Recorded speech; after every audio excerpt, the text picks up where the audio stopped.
Hello and a very good evening सभी प्यारे students का वार्म वेलकम करता हूँ वाईटी एडिटोरियल क्लास में। मेरा नाम है अमन बहल। आज की क्लास बेस्ड है नोबेल प्राइज़ पे। साइंटिफिक थीम का आर्टिकल है। साइंस से रिलेटेड कुछ वोकैब कुछ कॉन्सेप्ट्स आज देखेंगे और ये एक स्पेशल घटना के ऊपर बेस्ड है, एक कंट्रोवर्सी के ऊपर बेस्ड है जो इस साल के नोबेल डिस्ट्रीब्यूशन में हुई। बड़ा इंटरेस्टिंग आर्टिकल है, मुझे लगा कि आपसे शेयर करना चाहिए। शुरू करेंगे इसको अपने क्विज़ के साथ। देखिए, इस क्लास का प्राइमरी ऑब्जेक्टिव है आपकी इंग्लिश को सुधारना। सब चीज़ें आपको बेसिक से सिखाई जाएंगी और क्लास के अंत में ये क्विज़ पे आपको अपना नॉलेज टेस्ट करना है। अगर आप ठीक से मन से क्लास लेंगे तो 8 में से 8 आपको नंबर मिल जाएंगे। सॉल्यूशंस इस क्विज़ के क्लास के लास्ट में करवाएंगे पूरे मन के साथ, जोश के साथ। आइए लेक्चर को शुरू करते हैं।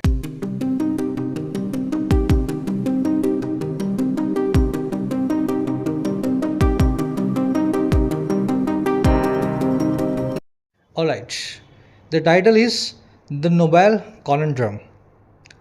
देखिए, नोबेल क्या होता है? ये एक प्राइज़ का नाम है। अल्फ्रेड नोबेल नाम के एक साइंटिस्ट के ऊपर ये प्राइज़ बेस्ड है। पिछले 100-150 सालों से, 125 सालों से हर साल जो है अलग अलग फील्ड्स में मिलता है। तो नोबेल जो है, तो आप समझ गए होंगे। दो और वर्ड्स हैं नोबेल से मिलते हुए, ये मैं आपको भी डिटेल में करवाऊंगा। कॉन्ड्रम का मतलब होता है पहेली, enigma, mystery, something which can not be understood easily, है ना। तो कह रहे जी, इस साल नोबेल से जुड़ी हुई एक पहेली हमें देखने को मिली, एक कॉन्ड्रम को हमने एक्सपीरियंस किया। चलिए, कॉन्ड्रम बड़ा इंपॉर्टेंट वर्ड है, बहुत जगह आपको मिलेगा, रीडिंग में, क्वेश्चंस में, पेपर्स में, एग्जाम्स में। जहाँ जरूर से इसको ध्यान करना। एनिग्मा इसका बड़ा कॉमन सा सिनोनिम है पहेली का। अब ये नोबेल नाम के वर्ड पे आते हैं। देखिए, there are 3 words in English which are quite similar to this word. Nobel, ये तो आपने देख लिया, it is a prize, a prize, ठीक है, इन या awarded in various fields every year. Literature से लेकर के पीस तक, फिजिक्स से लेकर के केमिस्ट्री तक आपको ये जो है नोबेल प्राइज़ मिलता है। स्पेलिंग देख लेना, NOBEL। The other word is Nobel.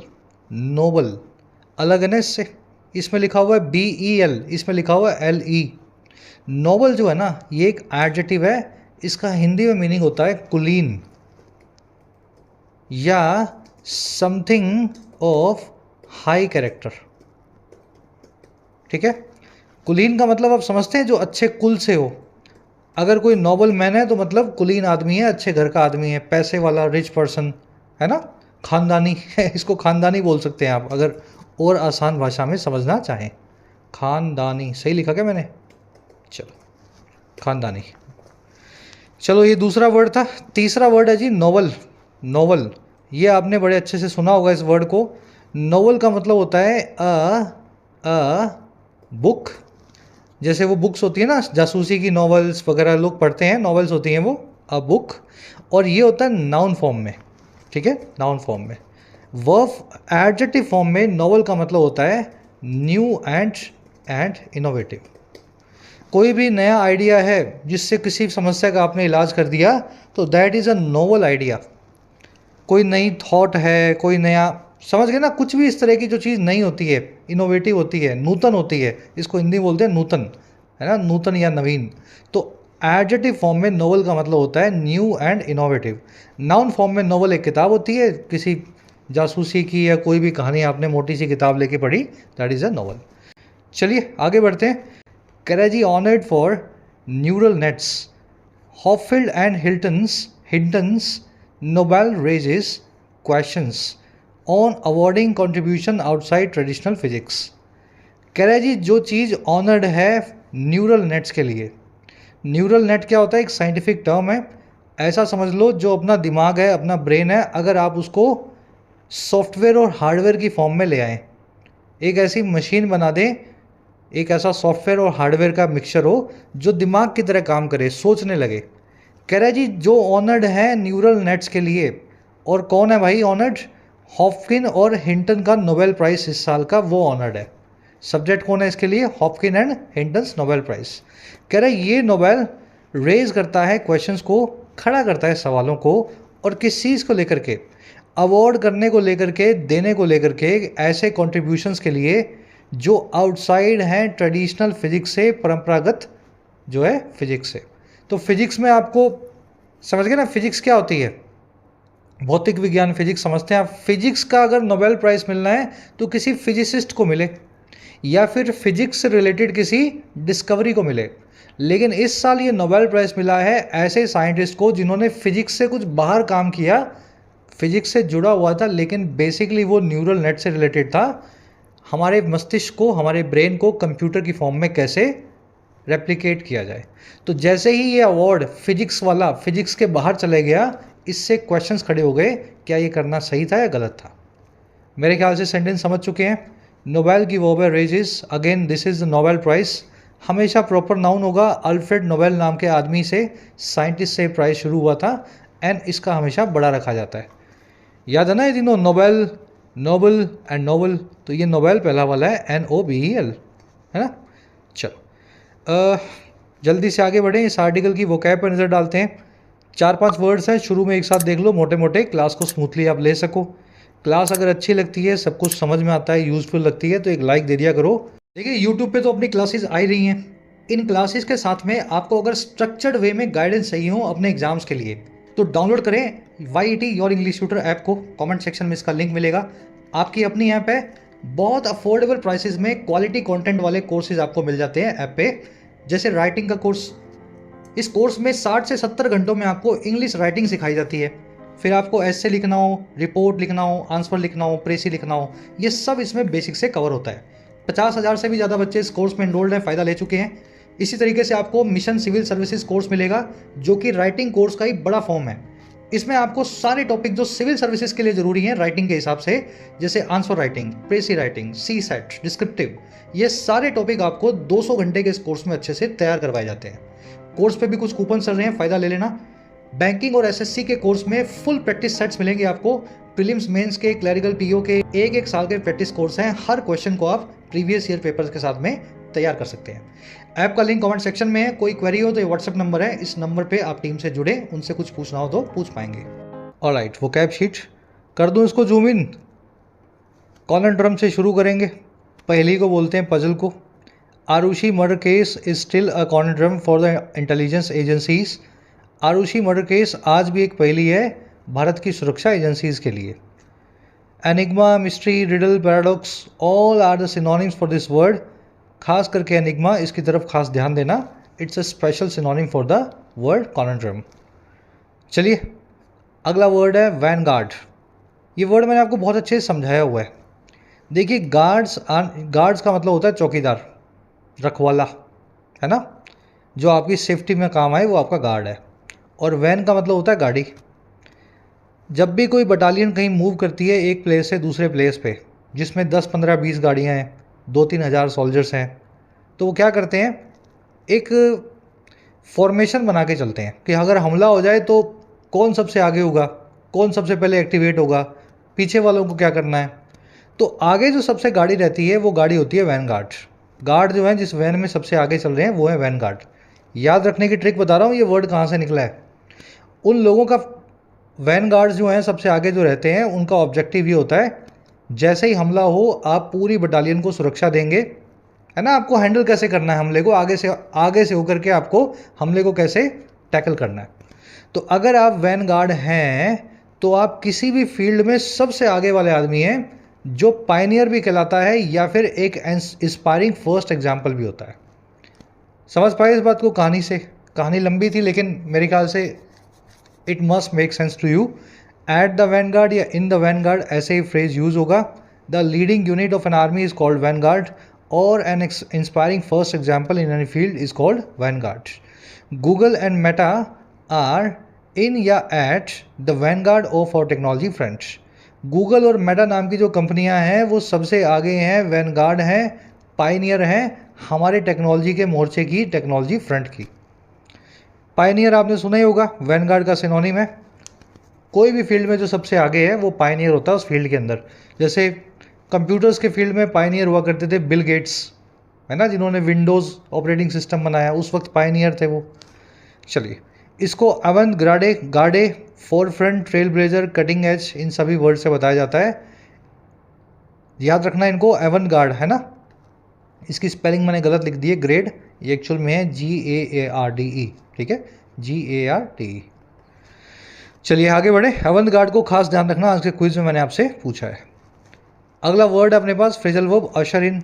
किसी चीज़ को लाना, इंट्रोड्यूस करना, पहली दफ़ा सबके सामने रखना is called usher in. The cold war ushered in a new era of nuclear weapons. Cold war ने अशर इन किया, या फिर यूं कह दें लेकर के आई वो एक नई एरा को, एक नए युग को, जो था न्यूक्लियर वेपन्स का। कोल्ड वॉर से पहले कहाँ थे न्यूक्लियर वेपन्स, है ना। चलिए, थ्रो अप करना, कम अप विद करना, लॉन्च करना, किक इन करना, रिंग इन करना, सभी इसके सिनोनिम्स हैं। रिंग इन नाम की फ्रेजल वर्ब की तरफ खास ध्यान करना। जब किसी नए ओकेजन को आप सेलिब्रेट करते हैं तो आप उसको रिंग इन करते हैं। जैसे न्यू ईयर को आप रिंग इन करेंगे, क्रिसमस को रिंग इन करेंगे, दिवाली को रिंग इन करेंगे। समझ पा रहे हैं आप? किसी नए ओकेजन को जब इंट्रोड्यूस किया आपने, किसी नए त्यौहार को, स्पेशल डे को जब सेलिब्रेट किया, तब आप उसको रिंग इन करते हैं। चलिए, कम अप विद नाम की फ्रेजल वर्ब आर्टिकल में आप देखेंगे। अगला वर्ड अपने पास यूबिक्विटस। मेरे ख्याल से वर्ड सभी को आता होगा। ओमनी प्रेजेंट और यूबिक्विटस, ऐसी चीज़ जो सर्वत्र विद्यमान है, समथिंग विच एग्जिस्ट एवरीवेयर, है ना, हर जगह जो चीज़ आपको मिले, दैट इज यूबिक्विटस या omnipresent. Plastic bags are ubiquitous. खुदा हर जगह हो ना हो, भगवान हर जगह हो ना हो, लेकिन प्लास्टिक की थैली ज़रूर मिलेगी आपको हर जगह, तो प्लास्टिक बैग्स आर यूबिक्विटस। मजाक कर रहा हूँ, दिल पे मत ले लेना भाई। चलो, इसको ओमनी प्रेजेंट भी बोलते हैं, परवेसिव भी बोलते हैं। You'll see the word pervasive in the article today. चलिए, लास्ट वर्ड है अपने पास राउंड अबाउट। देखिए, राउंड अबाउट क्या होता है, आपने कभी कभी देखा होगा, सड़क है एक, ये ऐसे गई, ये ऐसे गई, और यहाँ पे एक बीच में सर्कल बना हुआ है। अब चाहे तो आप ऐसे भी जा सकते थे ना, अगर ये सर्कल ना होता तो, लेकिन आप कैसे निकलोगे, ऐसे निकलोगे, इधर वाला ऐसे निकलेगा, ये वाला ऐसे निकलेगा। तो ये जो बीच में सर्कल बना होता है ना, जहाँ से आप ऐसे गोल गोल घूम के निकलते हो, इसी सर्कल को अंग्रेजी में राउंड अबाउट बोलते हैं, क्योंकि आप थोड़ा सा गोल घूम के जा रहे हो। भैया ऐसे नहीं गए आप, सर्कल आने की वजह से आप ऐसे जा रहे हो, है ना। और इसी को दूसरे मीनिंग से कनेक्ट करना हो तो राउंड अबाउट का मतलब होता है इनडायरेक्ट। किसी चीज़ में थोड़ा बहुत घुमावदार जो कुछ काम करते हैं आप इनडायरेक्ट तरीके से, that is roundabout. The government acknowledge the criticism in a roundabout way. सरकार ने एक्नॉलेज किया, मान लिया अपना क्रिटिसिज्म एक अप्रत्यक्ष तरीके से, राउंड अबाउट वे में। और कैसे माना, कह रहे and reviewed it's economic policies, और सरकार ने रिव्यू किया अपनी आर्थिक नीतियों को। ठीक है ना, सरकार ने ये नहीं बोला हमने गलत नीतियाँ बनाई हैं, सरकार ने आर्थिक नीतियों को रिव्यू करना शुरू कर दिया, उनकी फिर से समीक्षा करना, इवैल्यूएशन करना शुरू कर दिया। तो अप्रत्यक्ष तौर पे सरकार ने अपना क्रिटिसिज्म जो है एक्नॉलेज कर लिया। मेरे ख्याल से सेंटेंस दिमाग में बैठ गया होगा, वर्ड का कुछ मीनिंग मेक सेंस किया होगा। राउंड अबाउट को ऑब्लिक और एम्बिग्यूस भी बोलते हैं। एम्बिग्यूस यानी घुमावदार, इनडायरेक्ट, है ना।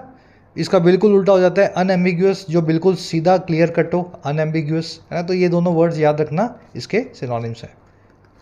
चलिए, 5 वर्ड्स डिटेल में हो गए। चलिए अब एक समरी दें आपको किस बारे में लिखा हुआ है।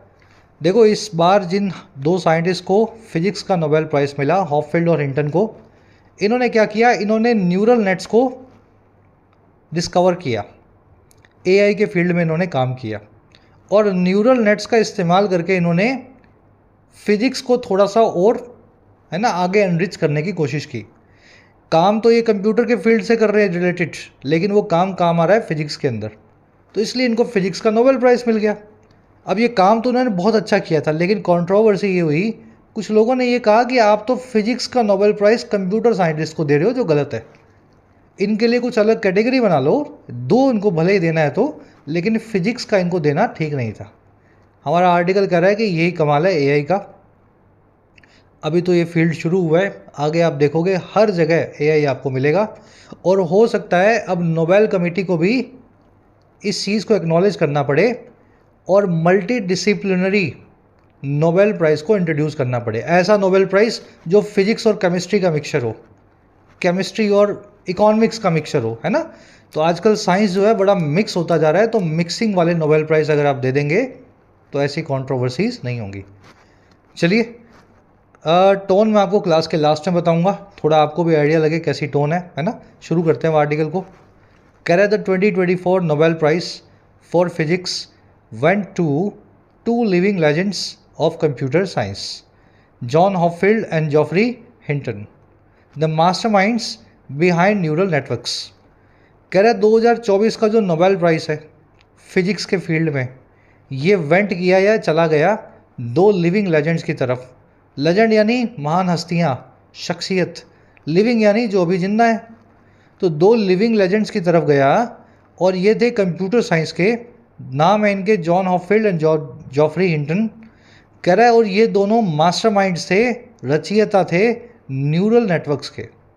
इन लोगों ने ही कृत्रिम मस्तिष्क को बनाया है, आर्टिफिशियल इंटेलिजेंस को ईजाद किया है, ऐसा समझ लो। न्यूरल नेटवर्क्स बहुत इंटरेस्टिंग है, आप इनके बारे में पढ़ना। आर्टिफिशियल इंटेलिजेंस का बिल्डिंग ब्लॉक है ये। जैसे रोटी आटे से बनती है ना, कोई इमारत जो है सीमेंट से बनती है, पत्थर से बनती है, रोड़ी से बनती है, वैसे आर्टिफिशियल इंटेलिजेंस जो बनी हुई है वो न्यूरल नेटवर्क्स पे बनी हुई है। और इन दोनों लिविंग लेजेंड्स ने ही 30 साल की मेहनत करके आर्टिफिशियल इंटेलिजेंस की नींव रखी। चलिए, नोबेल प्राइज़ की वो इवेंट। चलिए, मास्टरमाइंड होता है रचयिता किसी चीज़ के पीछे का, है ना। जिस आदमी ने किसी चीज़ को, जिसके दिमाग की वो उपज हो, वो मास्टरमाइंड हो जाता है। कह रहा है जी, but here is controversy, neither of them actually contributed to physics, at least not directly. कह रहा है लेकिन ये कंट्रोवर्सी है। अब यहाँ पे कंट्रोवर्सी क्या है भाई, इन दोनों में से एक ने भी नहीं, नीदर ऑफ देम, इन दोनों में से एक ने भी नहीं एक्चुअल में कंट्रीब्यूट किया फिजिक्स के फील्ड में। कह रहा है कम से कम डायरेक्टली तो नहीं किया। आपने एआई बनाया, चैट जीपीटी बनाया, उससे फिजिक्स ज़्यादा इंप्रूव होगी मान लेते हैं, लेकिन डायरेक्टली फिजिक्स के लिए आपने कुछ नहीं किया। ये है controversy. So controversy is your subject, verb is singular subject है ना, सिंगुलर वर्ब है। हेयर देयर से जब भी सेंटेंस शुरू हो, वर्ब को हमेशा सब्जेक्ट से पहले रखा जाता है, ठीक है। There is the controversy, here is the controversy, verb subject के हिसाब से आइए। यहाँ पे कंट्रोवर्सीज लिखा होता तो वर्ब भी इज़ की जगह पे आर लगानी पड़ती। ये मैं आपको समझाना चाह रहा हूँ। चलिए, नीदर की वर्ब है कंट्रीब्यूटेड। नीदर पे एक कॉन्सेप्ट था जो चलो इस कॉन्सेप्ट को मैं आपको, ये जो हमने बेसिक ग्रामर में स्लाइड की थी वहीं से समझा देता हूँ।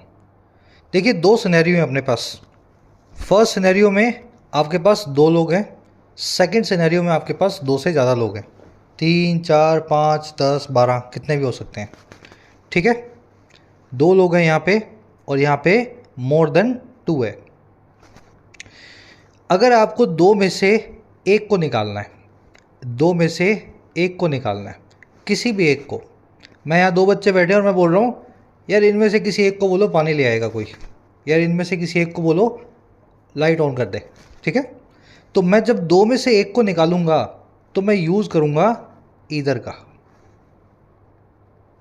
लेकिन अगर बच्चे दो से ज़्यादा हैं, 3 है, 4 है, 5 है, 10 है, 15 है, 20 हैं, तब मुझे अगर किसी एक को बोलना है कि भाई इनमें से किसी एक को बोल दो जब पानी ले आए, तो मैं ईदर की जगह इस्तेमाल करूँगा एनी का। सिंपल है ना, मुश्किल तो नहीं लग रहा।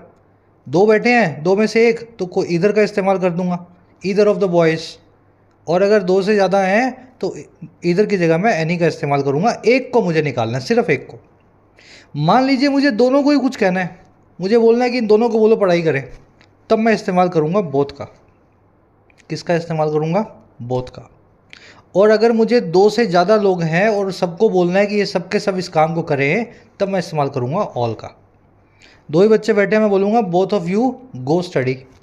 और अगर बहुत सारे बच्चे बैठे हैं तो बोलूँगा all of you go study. ये तो तब है जब किसी को काम कहना है ना, किसी को अलग करना है। अगर किसी को नेगेटिव वे में अलग करना है, मैं ये कहना चाह रहा हूँ इन दोनों में से कोई भी नहीं, इन दोनों में से कोई भी नहीं। किसी ने मुझसे पूछा इन दोनों में से होशियार कौन है, मैं कह रहा हूँ दोनों ही नालायक हैं, इन दोनों में से कोई भी नहीं। तो मैं बोलूँगा यूज़ करूँगा नीदर का। Neither of the boys is intelligent, ठीक है। और अगर दो से ज़्यादा हैं, 5, 10, 15, 20 हैं, तो मैं इस्तेमाल करूँगा नन का। तो हाँ के लिए दो में से एक के लिए ईदर, दो से ज़्यादा में से एक के लिए एनी, अगर दोनों का इस्तेमाल करना है तो दो यानी बोथ, और दो से एक ज़्यादा है और सब का इस्तेमाल करना है तो ऑल। ये तो है पॉजिटिव साइड में। नेगेटिव साइड में अगर दो ही बैठे हैं तो नीदर का इस्तेमाल करूँगा, दोनों में से कोई भी नहीं, और दो से ज़्यादा बैठे हैं इनमें से कोई नहीं तो इस्तेमाल करूँगा नन का। बड़ा सिंपल कॉन्सेप्ट है, प्रोनाउन चैप्टर में करवाया हुआ है, कोशिश करेंगे इसकी याद रहा तो मुझे वीडियो का लेक्चर का यहाँ लिंक डाल दूंगा। 15 मिनट का लेक्चर है, इस पूरे को अच्छे से देख लेना। कुछ क्वेश्चंस भी हैं इस पर, देख लेते हैं इसी में ही। जैसे क्वेश्चन है, neither of the player in Indian cricket team are injured. Indian cricket team का कोई भी प्लेयर इंजर्ड नहीं है, गलत बात हो जाएगी। इंडियन क्रिकेट टीम में कितने बच्चे हैं, कितने प्लेयर्स हैं? 11, 12, 13, 15 भी हो सकते हैं एक्स्ट्रास। अगर मैं नहीं की बात कर रहा हूँ और दो से ज़्यादा है तो मुझे नीदर की जगह नन का इस्तेमाल करना पड़ेगा। None of the players in Indian cricket team is injured.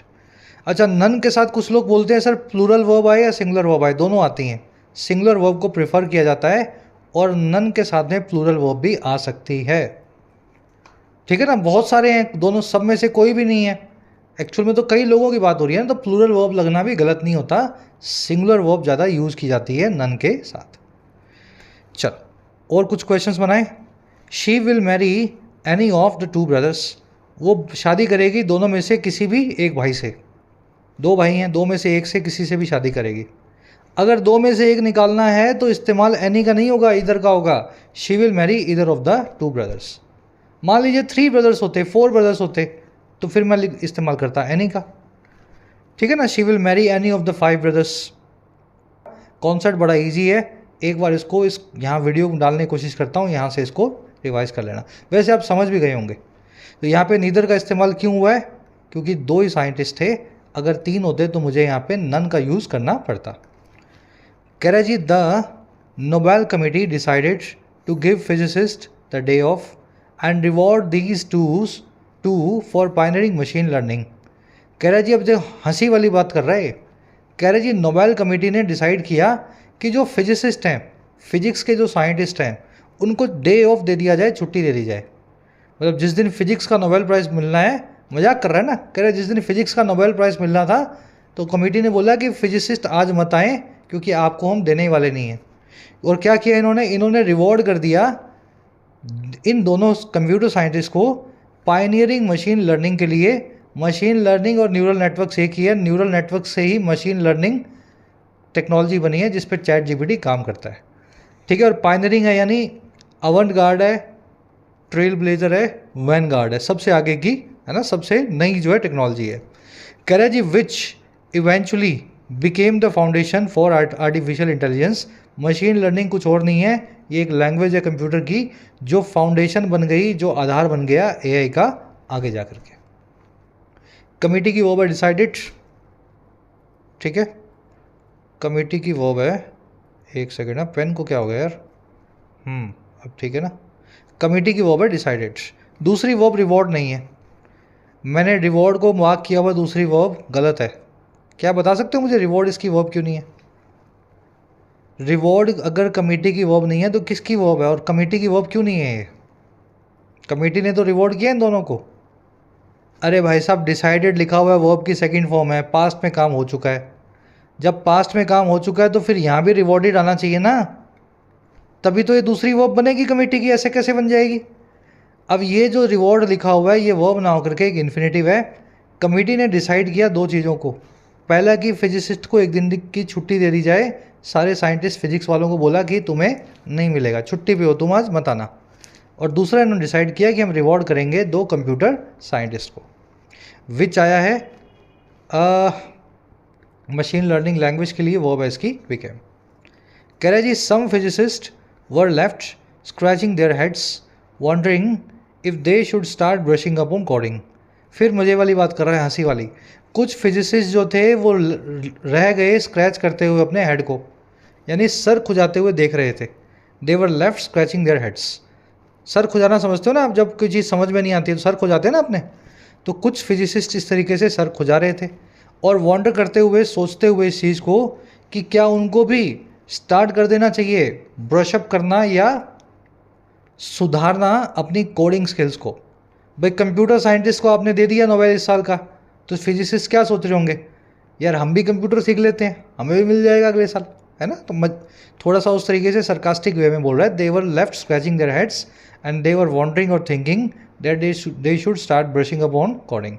Brushing up करना यानी किसी चीज़ को जो आपने सीखा हुआ है उसको फिर से, है ना, उसको थोड़ा सा रिवाइज करना। बहुत पहले कंप्यूटर आपने सीखा था, फिर बीच में कुछ और काम करने लगे, अब फिर से कंप्यूटर जब सीखोगे तो कंप्यूटर स्किल्स को आप ब्रशअप कर रहे होगे। कोडिंग आप समझते हैं, रिलेटिंग टू, है ना, यही सॉफ्टवेयर वाला फील्ड है, कंप्यूटर वाला फील्ड। चलिए आगे बढ़ते हैं। सब कुछ समझ में आ रहा होगा होपफुली। कह रहा है जी, neural networks in layman's terms are like wannabe brains. कह रहा है दीज न्यूरल नेटवर्क्स जो है ना, ये जिसके लिए इनको नोबेल मिला है, लेमैन टर्म्स में, आम आदमी की भाषा में। लेमैन कौन होता है? मैंगोमैन, आम आदमी, जिसको कंप्यूटर ज़्यादा समझ ना आता हो, जिसको एआई ज़्यादा समझ में ना आता हो, उसकी टर्म्स में या भाषा में वो wannabe ब्रेन्स हैं। ये ऐसे ब्रेन्स हैं जो ब्रेन बनना चाहते हैं। wannabe मतलब आप प्रोसेस में हो किसी चीज़ के। अगर आप wannabe रिच हैं तो आप अमीर बनने की प्रोसेस में हैं। wannabe ब्रेन्स हैं तो आप ब्रेन बन जाने की प्रोसेस में हैं। समझ गए ना। तो ये भी न्यूरल नेटवर्क कुछ नहीं है, ये ब्रेन बन जाएगा। आज से 20, 30, 50 साल बाद आप देखोगे न्यूरल नेटवर्क और हमारा ब्रेन बिल्कुल बराबर कैपेसिटी पे काम कर रहा होगा। दीज आर wannabe ब्रेन्स। ये wannabe बना है want to be, I want to be brain, I am wannabe brain. कह रहा जी, they are built to store and process data with layers and nodes pretending to be neurons. कह रहा है जी, ये बने हुए हैं, बिल्ट हैं स्टोर करने के लिए और प्रोसेस करने के लिए डेटा को, जैसे हमारा दिमाग करता है। और इसमें लेयर्स और नोड्स हैं बिल्कुल हमारे दिमाग की तरह, जो प्रिटेंड करते हैं, जो फेक करते हैं या जो दिखाने की कोशिश करते हैं कि वो न्यूरॉन्स हैं। हमारे दिमाग में न्यूरॉन्स ही तो है ना, लेयर्स बनी हुई हैं। न्यूरॉन एक फायर करते हैं सिग्नल्स को, एक न्यूरॉन दूसरे न्यूरॉन को, पूरा एकदम। चलो, तो ये न्यूरल नेटवर्क्स भी हमारे दिमाग की तर्ज पे बना हुआ है। इसमें भी लेयर्स हैं, नोड्स हैं, और बिल्कुल हमारे न्यूरॉन की तरह ये प्रिटेंड करता है, उसको कॉपी करता है। कह रहा है जी, Hopfield in 1982 came up with the concept of weights and thresholds that mimic how our brains prioritize information। कह रहा है ये शुरुआत कहाँ से हुई? इसकी शुरुआत हुई भाई साहब आज से 40 साल पहले, 1982 में। कह रहा है हॉपफील्ड नाम के आदमी ने 1982 में, 40 साल पहले, इस कॉन्सेप्ट को ईजाद किया। ही केम अप विद या इंट्रोड्यूस्ड दिस कॉन्सेप्ट जो है वेट्स एंड थ्रेशोल्ड्स का। ये वेट्स एंड थ्रेशोल्ड एक सिस्टम है जिस पे हमारा ब्रेन काम करता है। थोड़ा सा विकीपीडिया पे आप इसको पढ़ना, मजा आएगा आपको पढ़ के, वैसे ही है ना।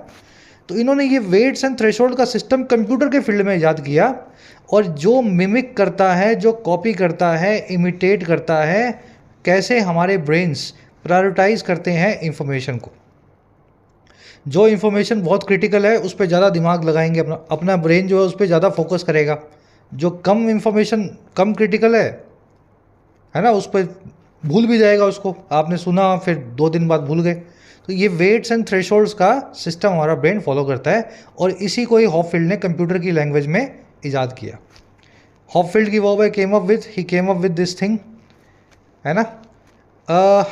दैट आया थ्रेशोल्ड्स एंड वेट्स के कॉन्सेप्ट के लिए, दैट की वो है मिमिक। वेट्स एंड थ्रेशोल्ड्स के लिए आया दैट की वो है मिमिक।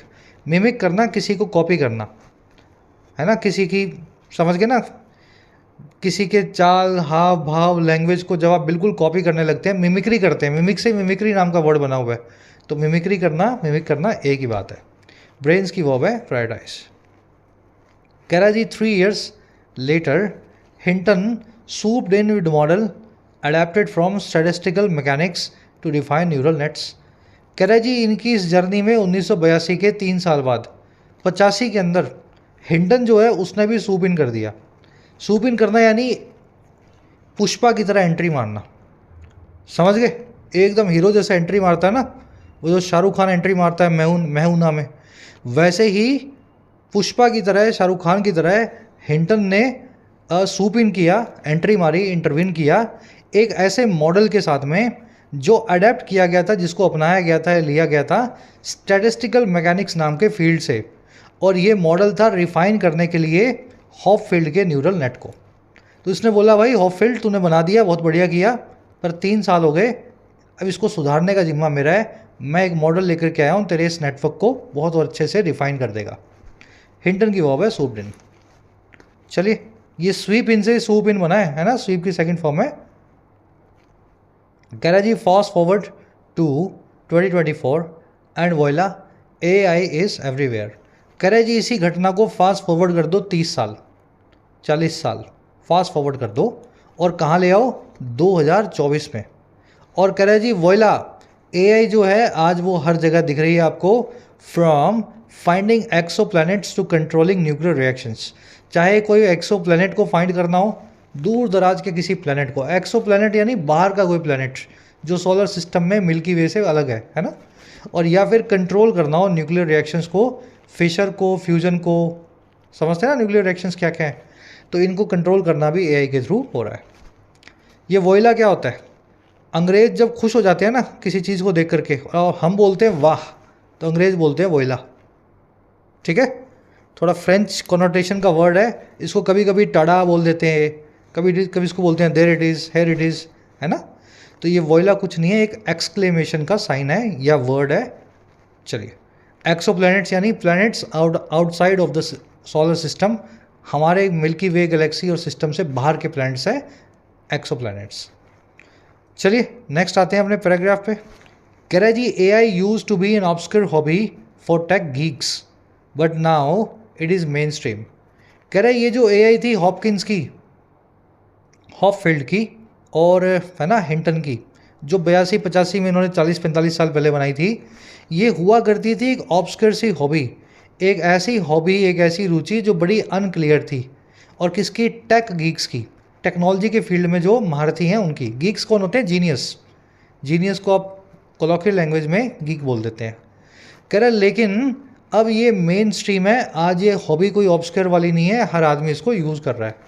कह रहा है and billions of people interact with it daily, और सैकड़ों करोड़ लोग इससे हर रोज़ इंटरेक्ट करते हैं। और कब इंटरेक्ट करते हैं?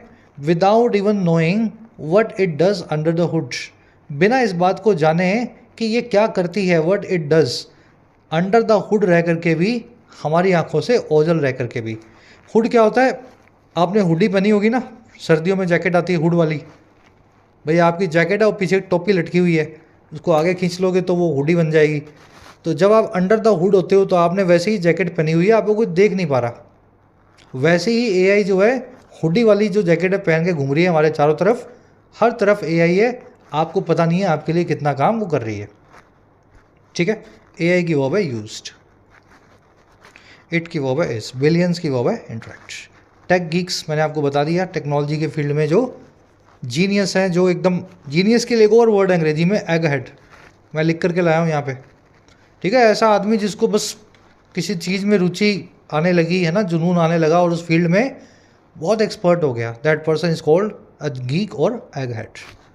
ऑब्सक्योर होता है अनक्लियर सा, वेग। मेन स्ट्रीम मतलब जो चीज़ मुख्य धारा का पार्ट है, स्टैंडर्ड है, पॉपुलर है, वाइड स्प्रेड है। कह रहा है जी it is so pervasive even physics research is powered by AI now.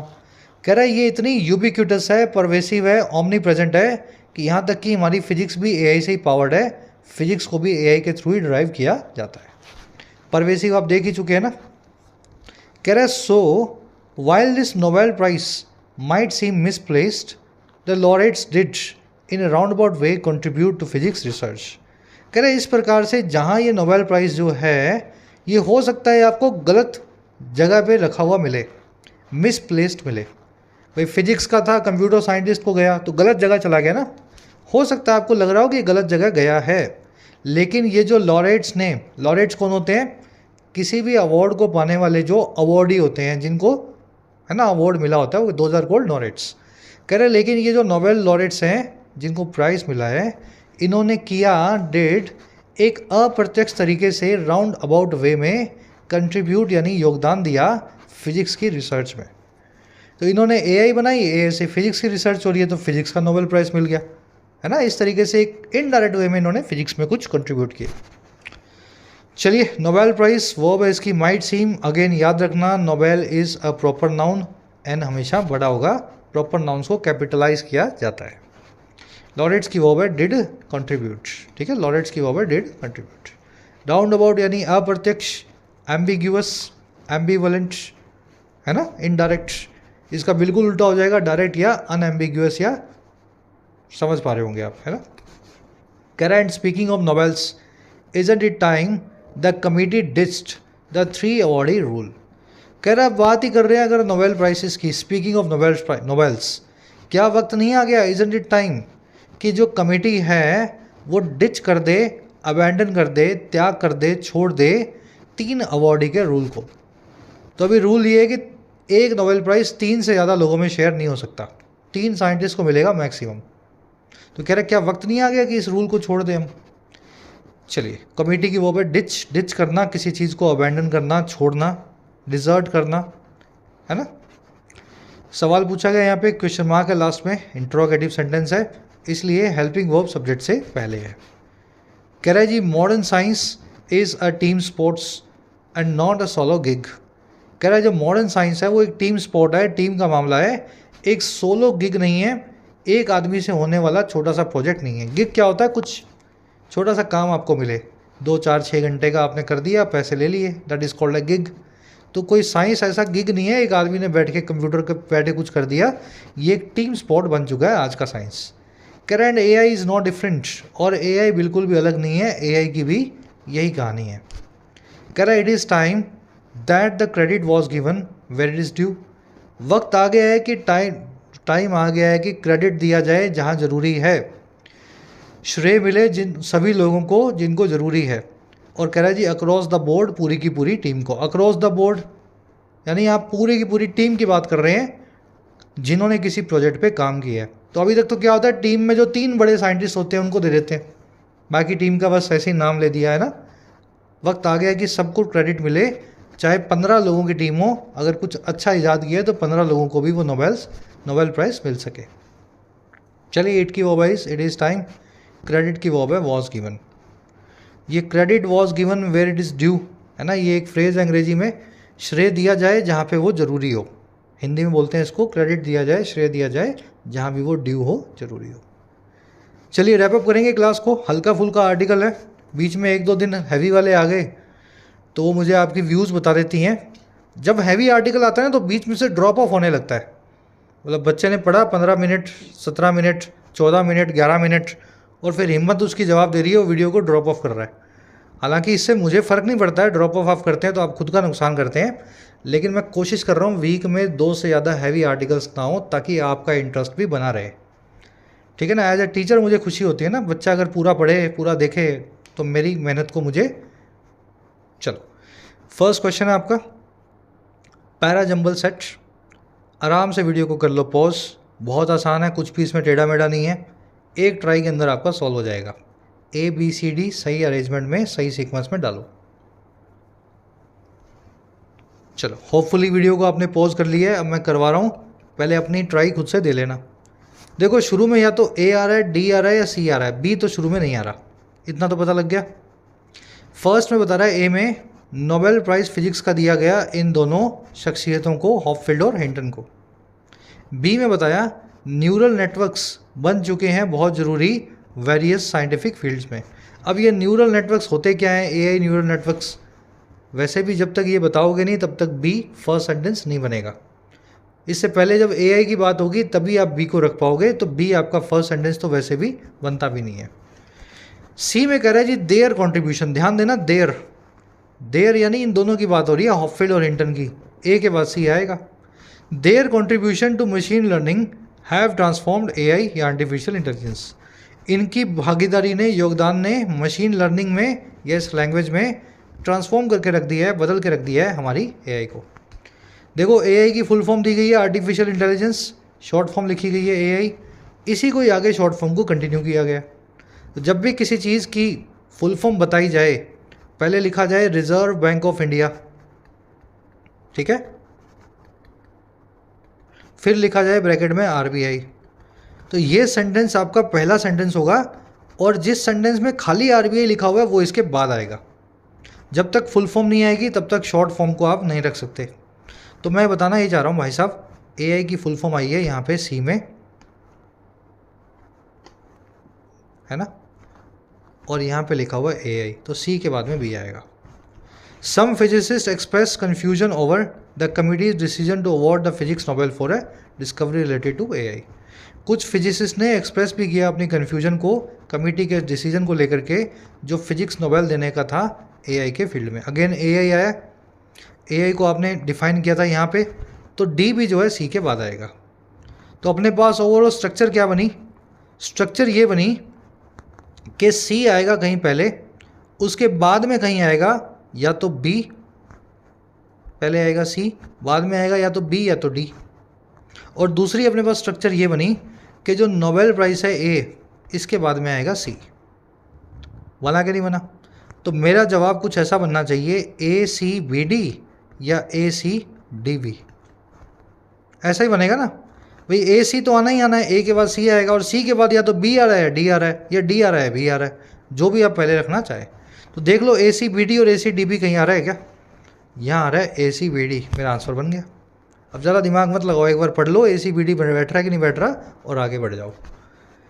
चलो थोड़ा सा फॉर्मूला, थोड़ा सा कॉमन सेंस सब लगाओगे तो बड़े इजी हो जाते हैं। आज वाला तो इजी था भी वैसे, है ना। कह रहा है जी इस आर्टिकल के हिसाब से नोटेबल क्रिटिसिज्म क्या है नोबेल प्राइज़ का या उसकी अवार्डिंग की प्रोसेस का। कौन सी ऐसी घटना नोबेल प्राइज़ के अवार्डिंग में ऐसा फीचर है जिसको हमने क्रिटिसाइज़ किया है? भाई क्रिटिसिज्म यही है कि 2 ही लोगों को, 3 लोगों को दिया जाता है मैक्सिमम। कोलैबोरेटिव नेचर जो है मॉडर्न साइंस का, जिसमें 15, 20, 50 लोग भी एक प्रोजेक्ट पे काम करते हैं, सबको नोबेल नहीं दिया जा सकता। यही एक क्रिटिसिज्म करने लायक इसका एक फीचर है। It fails to acknowledge the collaborative nature of modern science. कह रहा है जी ऑथर क्या इंप्लाई करता है, क्या इशारा करता है रेलेवेंस को लेकर के, जो है एप्रोप्रिएटनेस को लेकर के मशीन लर्निंग की और एआई की फिजिक्स के अंदर। मतलब एआई और फिजिक्स का, एआई और मशीन लर्निंग का फिजिक्स से क्या कनेक्शन हो सकता है, क्या इसमें इशारा किया गया है? ये बिल्कुल भी रेलेवेंट नहीं है, ये बहुत रेलेवेंट है, इंटीग्रल है, एक दूसरे से जुड़े हुए हैं। ये एक पासिंग ट्रेंड है, मतलब आया गया ट्रेंड है। ये डिस्ट्रैक्ट करते हैं ट्रेडिशनल फिजिकल स्टडी से। देखो इसमें बताया गया था कि एआई जो है आजकल फिजिक्स को पावर करती है, एआई ही फिजिक्स के ऊपर, फिजिक्स जो है एआई के ऊपर ही आगे बढ़ रहा है। तो they have become integral to advance physics research. Exoplanets देखने हो या ना न्यूक्लियर रिएक्शंस को आपको कंट्रोल करना हो, फिशन को, फ्यूजन को, तो आप क्या करते हो? एआई का इस्तेमाल करते हो। इसलिए एआई हैव बिकम या these tools have become integral. Integral यानी इनसेपरेबल पार्ट, अंदरूनी हिस्सा। चलिए अब बीच के क्वेश्चंस खुद से कर लेना। थर्ड में बी हो जाएगा आंसर, फर्स्ट में, सेकंड में सी हो जाएगा। ये क्वेश्चंस बहुत इजी हैं। अवंट गार्ड का मीनिंग पूछा है आपसे, राउंड अबाउट का एंटोनिम पूछा है, सिनोनिम नहीं एंटोनिम। और एक फ्रेजल वर्ब पूछी है आपसे, रिंग इन। याद होगा आपको न्यू ईयर को, क्रिसमस को कैसे रिंग इन किया जाता है, दिवाली को, होली को, है ना, ईद को। चलो लास्ट में 2 एरर्स मिलेंगी आपको। पहली मिलेगी इस वर्ड की वजह से, इस वर्ड की वजह से, और दूसरी मिलेगी, कहाँ गई यार, इस वर्ड के आसपास। चलो ढूंढो आराम से, कमेंट में, फर्स्ट कमेंट में आंसर डाल दिए, वहाँ से चेक कर लेना 8 में से कितने नंबर मिले, बिना शर्म के कमेंट्स में लिख के बताना। चाहे 1 मिलाओ, चाहे, ठीक है, जो भी मिलाओ। रोज़ अपने नंबर पोस्ट करो और फिर खुद से ही किसी दिन अपने कमेंट्स देखना है। कमेंट्स की हिस्ट्री आती है ना यूट्यूब में, कहाँ कहाँ कमेंट करके आए हो आप देखना कहाँ 1-2 नंबर से आप 6 नंबर तक पहुँचे हो, है ना। अपनी जर्नी आप विजुलाइज कर पाओगे। नेक्स्ट क्लास में आपसे मुलाकात लेंगे। पूरी क्लास देखी तो पीडी लिखना सर पूरा देखा, अगर इंटरेस्टिंग भी लगी हो तो पीडीआई लिखना सर पूरा भी देखता हूँ और इंटरेस्टिंग भी लगता है। अंटिल देन कल आपसे लेंगे मुलाकात कल की क्लास में। जिन बच्चों को कोर्सेज की ज़रूरत है, एक्स्ट्रा क्लासेस की ज़रूरत है, you can take the benefits of the courses. Application को डाउनलोड करें, YT ऐप को, आपको राइटिंग का, SSC का और बैंकिंग का, इनफैक्ट UPSC का भी कोर्स मिल जाएगा। अफोर्डेबल कोर्सेज है, मेहनत करना चाहते हैं तो ऐप को डाउनलोड करें, कमेंट सेक्शन में लिंक रखा गया है, you can take the benefits. चलिए अंटिल देन साइनिंग आउट।